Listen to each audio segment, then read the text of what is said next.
My name is Jill Phillips, and I'm the creator of Whose Shoes, a popular approach to co-production. I was named as an HSJ 100 wildcard and want to help give a voice to others, talking about their ideas and experiences. I'll be chatting with people from all sorts of different perspectives, walking in their shoes. If you are interested in the future of healthcare and like to hear what other people think, or perhaps even contribute at some point, Whose Shoes Wildcard is for you.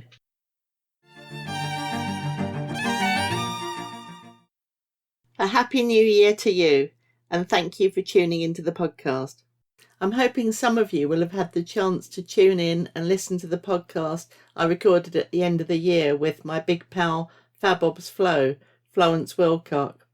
Fabob's, for those who don't know, means fabulous obstetrician, and Florence is the founding member of that club. Just wait until you hear her NHS TED Talk, which I think they're going to release shortly. Flo and I had some Christmas fun together, chatting and using a selection of festive sounds to enhance the story. It seemed a good idea at the time, but more seriously we reflected on some of the key developments and learning from 2022, particularly within maternity care. It's been great to get feedback that lots of people really enjoyed that episode. So I hope you all keep listening as we move now to the new year. So, now it's time to look forward. 2023. For the first time ever, I'm starting the new year with a plan. Or at least I thought I was. But in the words of John Lennon, life is what happens to you while you're busy making other plans. So perhaps planning is overrated. We'll see. Whose Shoes has had a pretty crazy organic development up until now, so I'm sure it will continue to find its own course. Or pathway, as they love to say in healthcare. I keep discovering more and more amazing people to work with, people to include on the podcast, so that's really exciting. I can't believe that the Whose Shoes board games are now being used in over 80 NHS trusts, and I'm up to episode, I think it's 44, in the podcast series. The two ventures seem to fit really well side by side, fueling real conversations and challenging people to embrace the often simple things that can make a real difference to people's lives. And more often than not, don't cost a lot of money. That's the aim, to try and find and share as many of these gems as possible. I've just had a great Happy New Year catch-up with my long-term partner in crime, Anna Geyer from New Possibilities. Anna does most of the wonderful visual recording of our workshops, and I realised that Anna was my first guest of the new year last year, 2022, and we were reflecting on some of the stuff that we've done together since then, and most importantly talking about some of the key Whose Shoes opportunities coming up in 2023. It was really good to bring Anna up to speed with some of the things I've got going on at the moment. So what is on the horizon? Well, all our work is around co-production, and I'm thrilled to start the new year with the publication of an article that I've written for Patient Experience News, which will be published this week. I will include a link in the podcast notes as soon as it's released, and I think you'll enjoy it. So how did that come about? Now, do you remember I spoke to Miles Sibley, the editor of Patient Experience News, on the podcast last year, episode 25. It has led to a really great friendship and collaboration, as I am such a fan of Patient Experience News and want everyone to know about it, and Miles seems to be a fabulous champion of my work as well. So, Miles asked me to write an article with him, sharing some of my top tips for co-production. Now, as you can imagine, certainly those of you who've worked with me or who know me quite well through the podcast, my view of things is not complicated.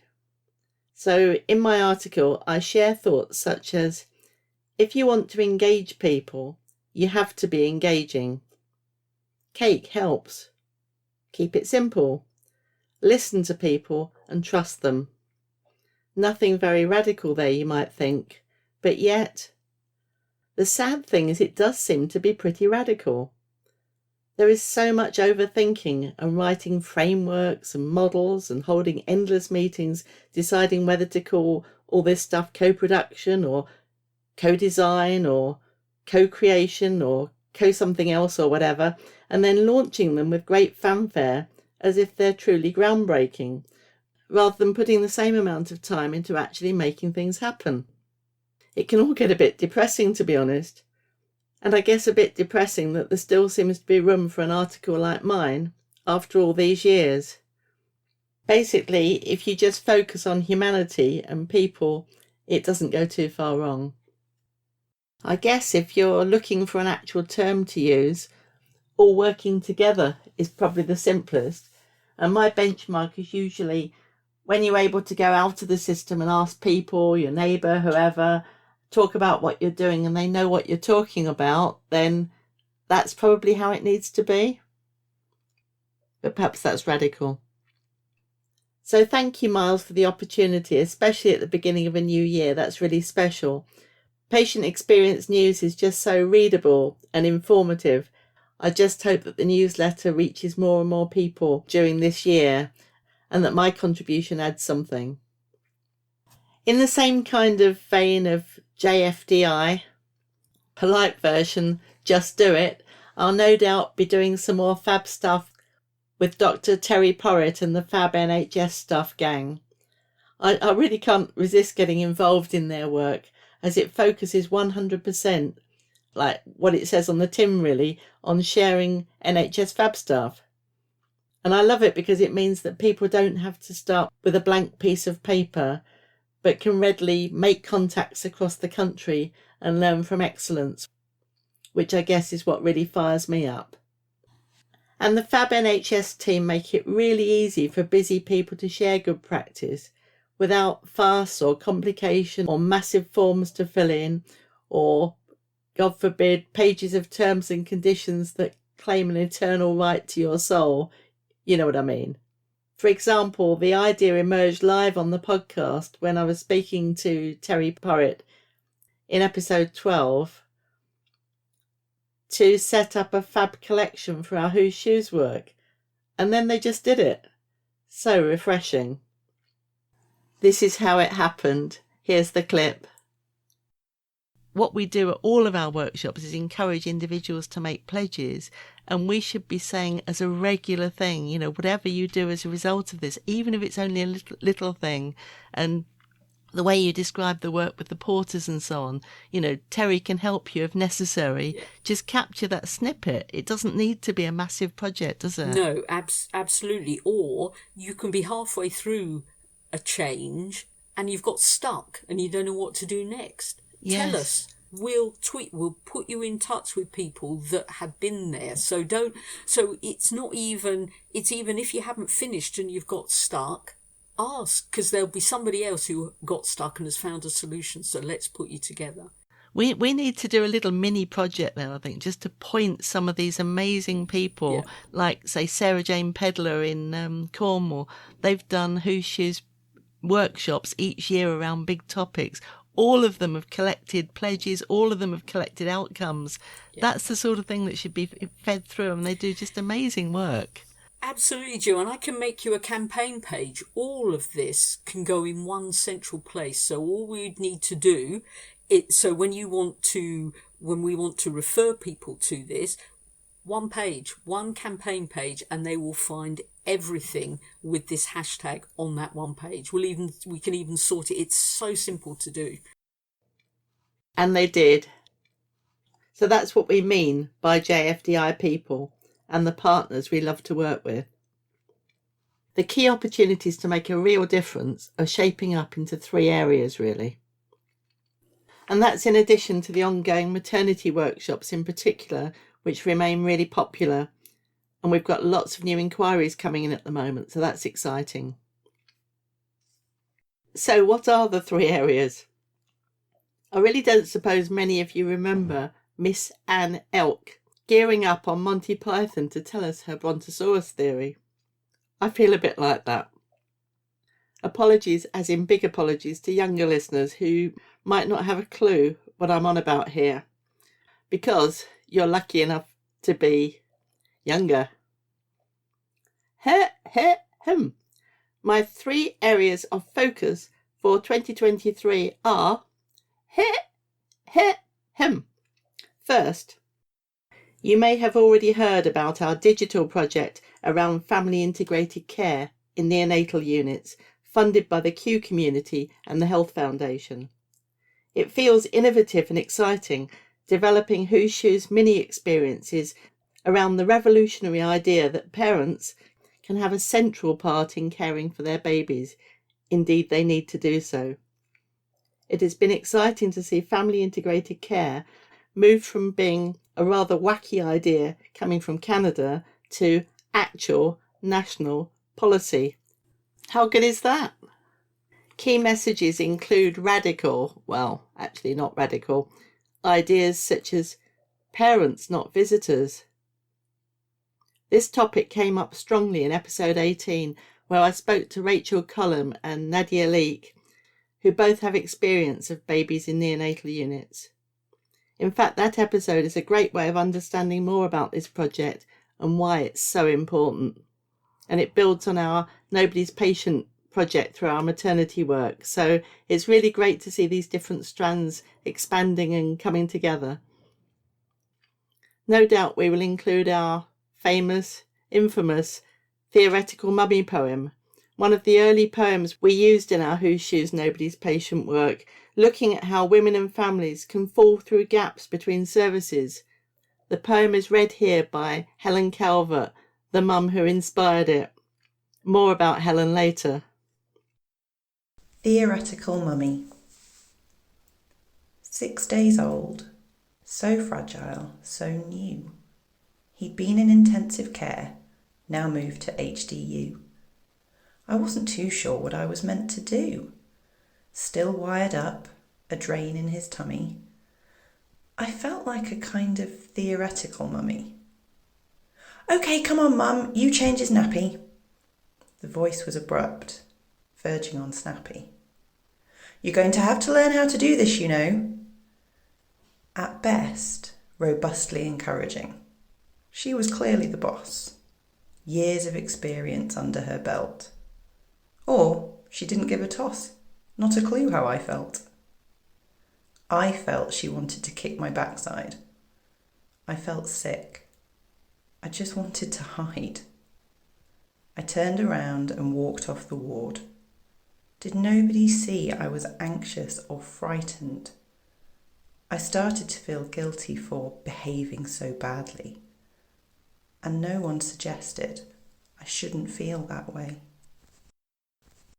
We think that enabling clinicians to hear and explore powerful audios with the actual people telling the stories will be really powerful, and good neonatal care is very close to my heart.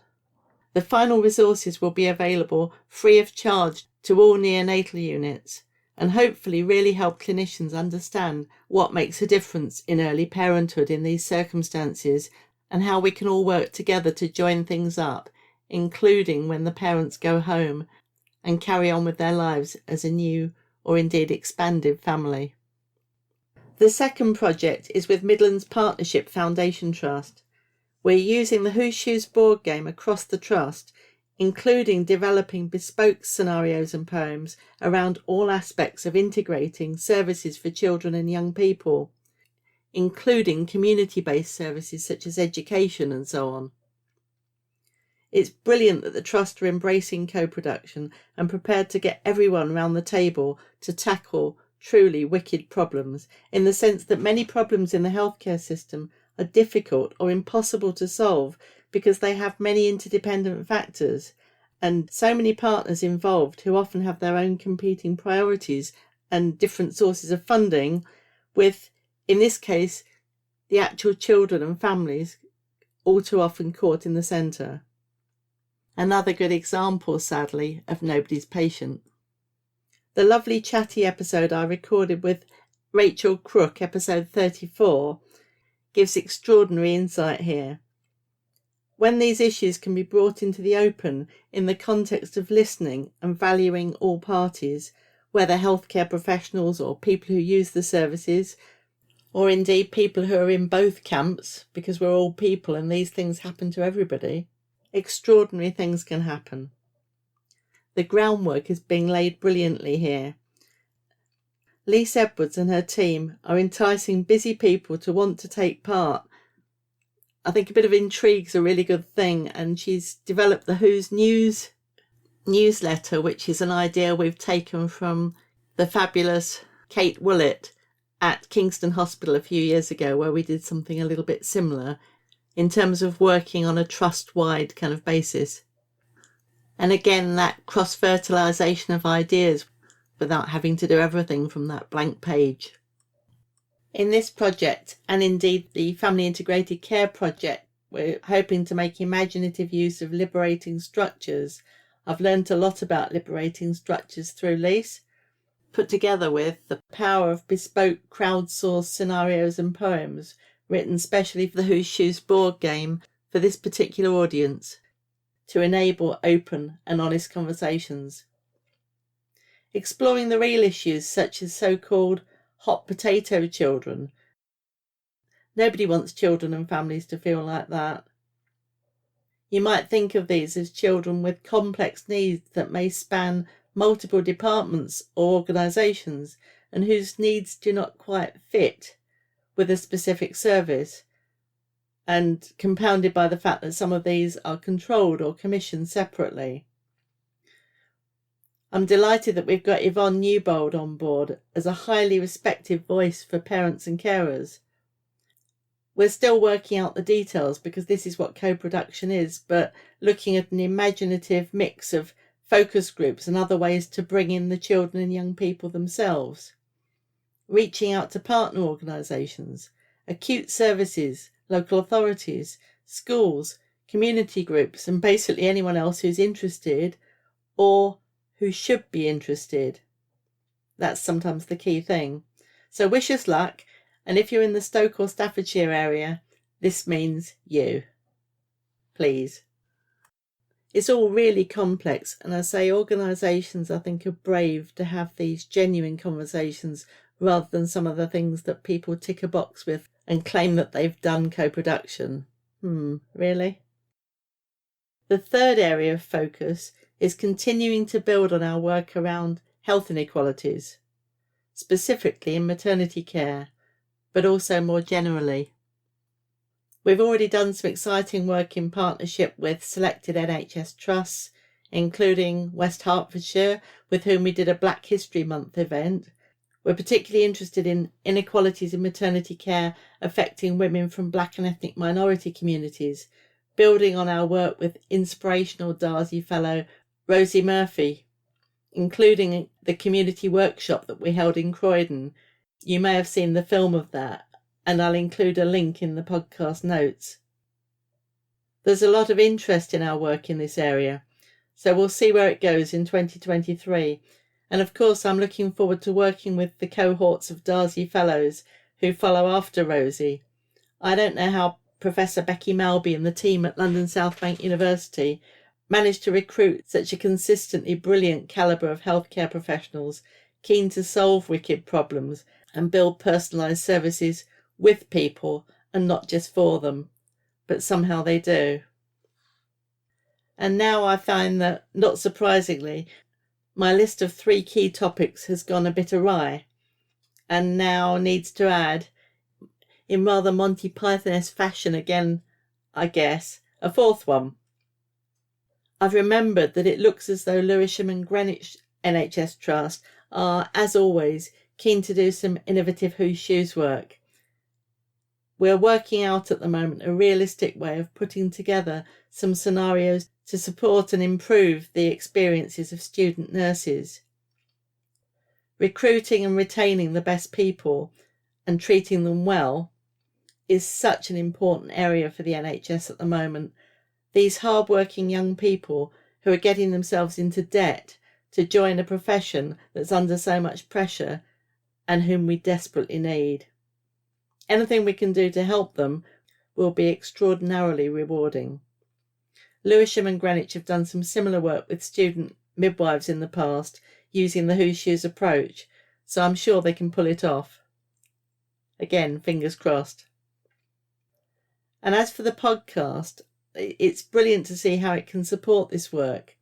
It's all very organic, and as I combine inviting people whom I originally had in mind when I started the series, I'm making slow progress, bear with me, and people I meet along the way or get introduced to through the other people on the podcast, it's incredible, really.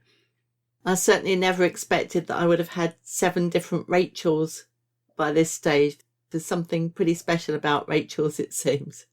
And people who are perhaps able to shed light on these specific projects and wicked problems, so can actually make them more effective. I want the podcast to stay spontaneous and fun. My original idea was to leap around wildly between different topics and perspectives and keep an element of surprise. I guess, again, going back to my Monty Python roots, as you probably gathered, it was a big part of my youth. I'm going to start the new year with 2 or 3 podcasts around health inequalities. I have a couple of wonderful podcast guests already lined up and others in my sights. The first one, coming very soon, probably the next podcast, is Noreen Bukhari. Now, Noreen has worked for many years for an innovative third sector organisation in Coventry, FWT, supporting women from Black and ethnic minority communities with employment and finding meaningful ways to contribute. Learning English if it's not their first language, possibly housing problems, social problems, and then, of course, maternity care. It is also fabulously integrated and sensible, the sort of setup that others feel they can wave a quick fix wand and tick a box, whereas this has literally taken a couple of decades of building trust and relationships and a strong network of statutory and non-statutory organisations working together. Fascinating. Noreen has also been a long-standing chair of the local MSLC, as it used to be called, Maternity Voices Partnership as it is now. So she offers interesting insights into maternity care to support women and families from different cultures. Another early podcast guest will hopefully be Rosie Murphy, the young midwife I mentioned. Rosie pulled together the impactful Whose Shoes workshop in Croydon. The ripples are still very much flowing from that one. I loved working with Rosie, and we're keen to do a lot more together. So it will be great to hear her ideas and insights. I understand that Rosie's Viva at the end of her prestigious Darcy Fellowship was pretty extraordinary, so she's definitely one to listen out for. I love chatting. As you've probably gathered, I love chatting to people with all sorts of different experiences and insights. And as I say, I've got a few people in mind, so look out. So here's to 2023. I'm paraphrasing my friend Helen Calvert, whom you heard from earlier with the theoretical mummy poem. Helen says, "Let's squeeze every last drop of enjoyment from our work and our lives."